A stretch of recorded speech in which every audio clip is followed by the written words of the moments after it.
In January 1978, Phyllis Atwater, a psychotherapist, suddenly felt unwell while working at the hospital. A terrible pain abruptly shot through her entire body and almost paralyzed her movement. Nevertheless, she found the strength to open the office door and call for help. But strangely enough, no one responded to her call. The pain continued to intensify, becoming unbearable.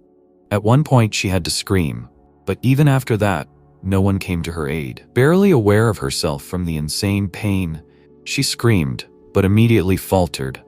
This happened not because her suffering stopped, but because she saw something terrible: her own body lying on the floor without movement or signs of life. At first, she didn't even realize what had happened. She was terrified that she was dead or that she was watching from the sidelines. This is how Phyllis Atwater described her first experience of clinical death. It would have been a shocking experience for anyone, but she had to go through 3 such experiences in a row. That is, she died 3 times and returned from the dead 3 times. As she herself said, "I have experienced 3 clinical deaths. Therefore, I can say with confidence that what I saw there was not a figment of my imagination or a side effect of medications." It's hard to believe that I could see the same thing 3 times. It doesn't happen that way. Not every person has the fate to experience clinical death 3 times, and not everyone manages to preserve the memory of being out of the body. Phyllis, having been to the other world several times, was able to remember everything that happened to her well. And something so amazing was happening that upon her return, she decided to tell people about it, without fear of ridicule or criticism from other people, and even more so from her colleagues, who might consider her crazy. Phyllis Atwater not only told the world about the mysteries of clinical death, but soon became a world-renowned researcher in this field. For the first time, having found herself beyond the boundaries of mortal existence, she was able to calm down because, as a doctor, she was prepared for such experiences. But every time she tried to return to her body, she seemed to encounter an invisible barrier. It scared her.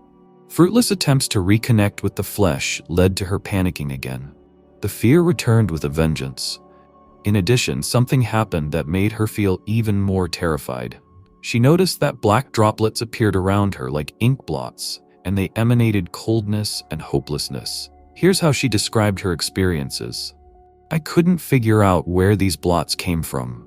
When I looked at them, my fear became even stronger. But very soon I was back in my body.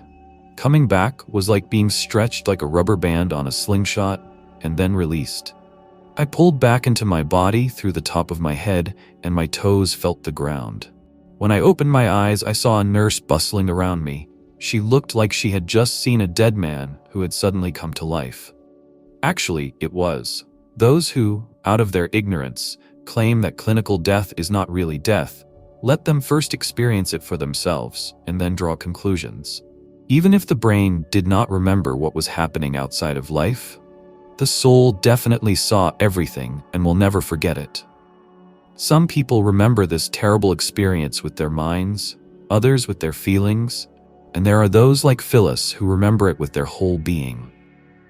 Phyllis Atwater thought that everything was over, but just a month later, in March, another relapse occurred, and she again experienced clinical death.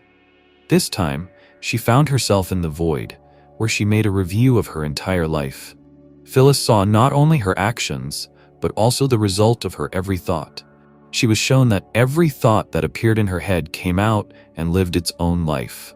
7 months later, in October, Phyllis suffered her 3rd clinical death. After the last experience, she had to relearn how to stand and walk, as well as completely rethink her beliefs about herself, life, and death. According to her, in all 3 cases, having found herself beyond the pale of mortal existence, Phyllis did not meet the deceased relatives. In each of her near-death experiences, she was alone. However, it was the 3rd time she heard someone's voice. It was so loud that it seemed to her that the whole universe was talking to her. This voice said, "You have to tell the whole world about your experiences, do research, and write 3 books, one of which will be called Memory of the Future." And so she did. After being discharged from the hospital, Phyllis quit her job, sold her house, and started a new life. devoting it to studying what happens to a person during and after death. She interviewed about 5,000 adults and children who had experienced clinical death. Phyllis devoted her first book to the near-death experience of children. She thought their stories were the most interesting because they were significantly different from the adult experience. During clinical death, everything they see seems ordinary to children. They think it happens to everyone. Some of them decide to talk about their near-death experiences only when they grow up, realizing that they have experienced something unusual, which may even have changed their lives.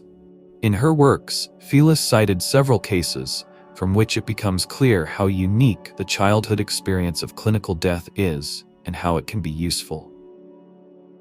That's what a 5-year-old boy named Tom told his father. It happened 2 months after the child returned from the other world. Dad asked him where he would like to go, and Tom said that he would like to return to the amazing park he had been in before when he was in the hospital.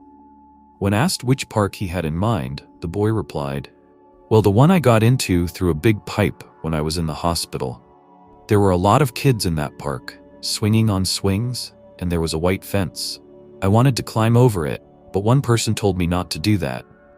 He sent me back to the tube, and I ended up in the hospital again." Another boy who suffered clinical death in the first year of his life shocked his parents with the revelation when he learned that his grandmother had died. He asked, "When Grandma goes to meet God, will she go through the same garden as me, or not?" Another case occurred with a girl named Natalia. She was deaf from birth. At the age of 9, she became very ill and lay at home alone, sleeping soundly. But suddenly she was woken up by a bright light coming from somewhere above. She got up to see what it was, but when she looked back, she saw herself sleeping in bed.